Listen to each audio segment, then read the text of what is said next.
Today we are going to explain an American action thriller movie called Welcome to Sudden Death. Spoilers ahead, watch out and take care.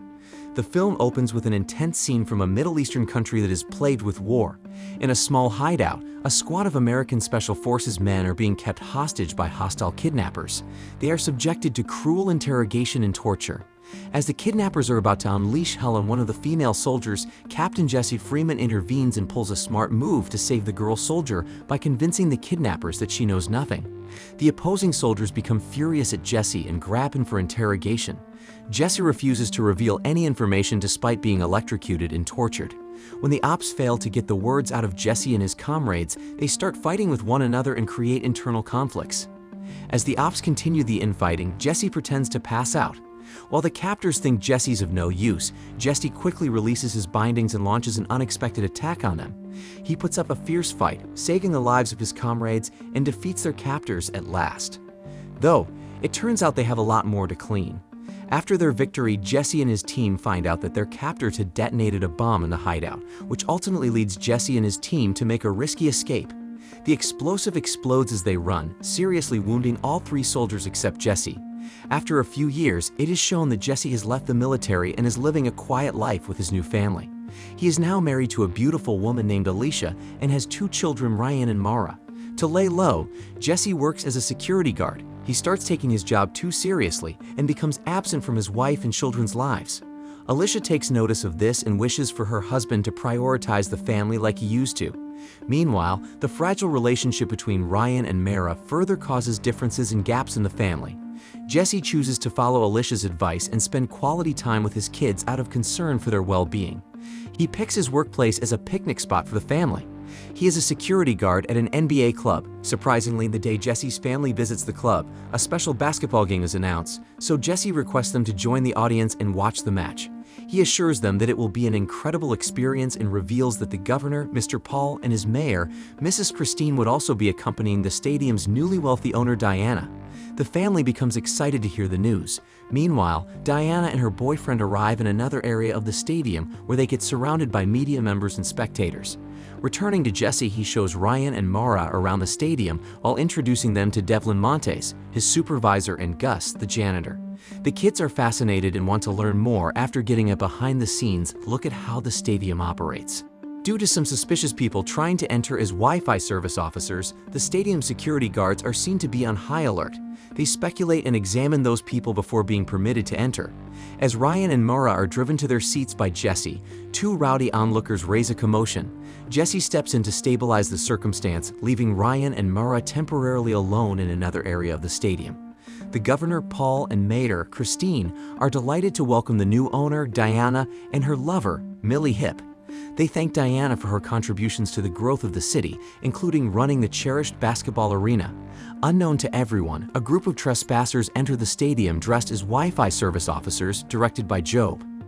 They pose as security officers, install bombs in strategic locations, and hack into the security system. As the basketball game starts, Job's team starts taking out the actual security guards one by one. In the meantime, Ryan and Mara are watching the game from their seats in a different section of the stadium and are unaware of the threat. At the same time, Diana, Millie, Mr. Paul, and Mrs. Christine are seen spectating the game comfortably from a VIP room. Jesse works on stopping the explosion of the devices, which gives Job and his team the open window to locate the VIP room. In the beginning, Job tries to fool everyone by posing as a security guard. However, they don't buy Job's lie. The tension in the room increases when he unveils his true intention to rob Diana of her wealth. Mr. Paul tries to tackle the situation, but Job loses his temper and shoots Mr. Paul, which creates great tension in the room. On the other hand, Mara shows concern for her father, who was also a security guard. However, Ryan couldn't care less. Mara becomes annoyed by her brother's passivity and sneaks into the security guard's bathroom, where she sees Job and his crew attacking the actual security guards. Mara is immediately caught and taken away by the bad guys. Meanwhile, Job forces Diana to move $1 billion to a hidden bank account. Job gets one of his team members named Gamma to interfere with the stadium's communication equipment so that the security guards cannot speak to one another. Jesse is shocked to learn that his daughter Mara is missing when he returns to the state. He finds Ryan's carelessness for his sister to be annoying. Luckily, Jesse spots a tracking device that is connected to his daughter's VIP card and instantly turns it on, but Mara has already been abducted, and the VIP card is in the hands of Job's squad. They take advantage of the fact that Jesse is monitoring the card and use it to put him on trial for their crimes. When Jesse runs across several of his fellow security guards who have suddenly turned against him, he becomes puzzled.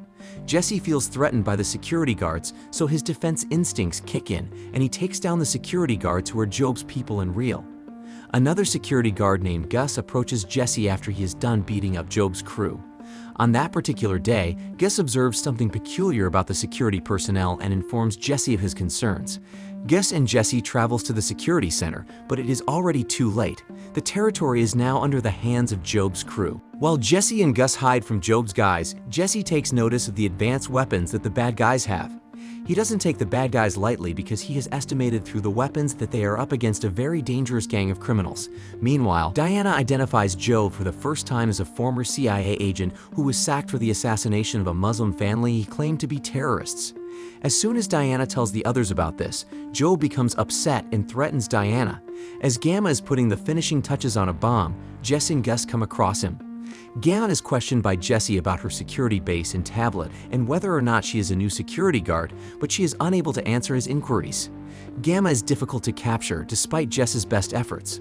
Unfortunately, Gamma turns out to be stronger than Gus and overpowers him. Jessa lands in the field and gives Gamma a tough competition. He eventually wins after a long struggle. When Jesse takes control over Gamma, he interrogates her of his daughter, but Gamma denies knowing his daughter's whereabouts.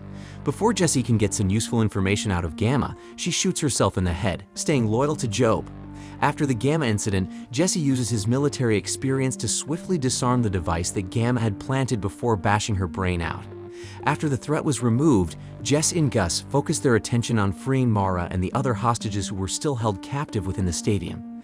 As a result of Diana's provocation, Job's rage erupts in the VIP room. Diana's cash is placed, putting an end to the ghastly scheme. When Job calls Gamma, he is shocked to hear Jesse's voice instead of Gamma's. Job assumes that Gamma might be killed by Jesse, so he sends his team to kill him. Omega and Mara show up. The arena is buzzing, but the VIP lounge is anxious. Jessa loses control after failing to locate Mara. Ryan finally shows concern and gives him safety advice before leaving. Bombs are found and neutralized by Jesse and Gus. Job questions Mara, but she doesn't lose her composure. She claims that her father will come to her aid. Bane meets Jesse when he enters the announcement center. Attacked by Job's members, Bane is killed. Diana, Jess's supervisor, is introduced and Devlin joins Job's crew. Jesse tricks Job and disarms Devlin. Jesse resumes his mission after learning that Mara is with Job. Jesse moves quickly to save his daughter. When Job learns about Jesse's amazing background as an accomplished United States Special Forces soldier, he becomes terrified. To hide his fear and gain an advantage in talks with Jesse, Job threatens Mara and instructs Omega to kidnap Ryan. Ryan is supposed to leave the bleachers, but despite Omega's best efforts, Ryan continues to follow his father's instructions. A member of Omega's crew uses security cameras to find Jesse. He quickly orders another bad guy named Omega and 2 other sidekicks to eliminate him.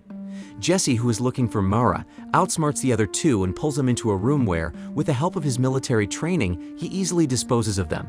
Jess demands to know Mara's location after knocking Omega out. When Omega reveals the information, Jesse assassinates her right away. Jesse asks Gus for help because he knows how the stadium is laid out. Jesse chooses a surprise strategy and demands a different way to the VIP room. Jesse manages to connect with Gus and alarms him of the bombs that are still active in the stadium. Gus decides to disarm the bombs on his own because Jesse is nowhere to be found and he doesn't have a lot of time on the clock since the bombs are ticking. Job is about to detonate in the VIP area when Jesse bursts in, shattering the glass. Job continues to press the detonator despite Jess's abrupt presence, which causes the bomb to go off. Fortunately, Gus has defused the other bombs, which has left Job perplexed as to why his device did not go off. With little time left inside the structure, Jesse uses his weapon to swiftly take out Job and his team. By using Mara as a getaway vehicle, Job is able to save himself. After the explosion, Jesse runs through the terrified audience. When Jess's wife Alicia learns of the bomb explosion, she immediately rushes to the scene. Ryan watches from the lower rows, seeing Jesse and Job fight in the arena's top hallway as they get ready for their ultimate confrontation. Jesse puts up a strong fight at first, but as he wears out, Joe takes out a weapon. After a while, Jesse falters, leaving Mara to see her father's defeat. Joe becomes enraged as Mara kicks him in the groin to assist. In retaliation, Joe knocks Mara to the ground, but Jesse gets up and saves his daughter. It is shockingly discovered that Job has a bomb placed inside of him. Diana appears behind Job out of nowhere and points a gun at him. Everyone is shocked to see Diana shoot Job without hesitation. Jesse seizes the chance to attack Joe, but he is stopped by the impending explosion of the bomb inside Job's body. Jesse quickly kicks Job to the ground, forcing the bomb to detonate safely in the air. Jess's family is reunited and safe at the movie's conclusion, and the stadium is spared from destruction. Jess is approached by Diana, who offers him the job of director of stadium security. With Jesse accepting the offer, the film ends. Subscribe to see more videos like this, turn on notifications, and leave a like to help the channel out. Thank you for watching.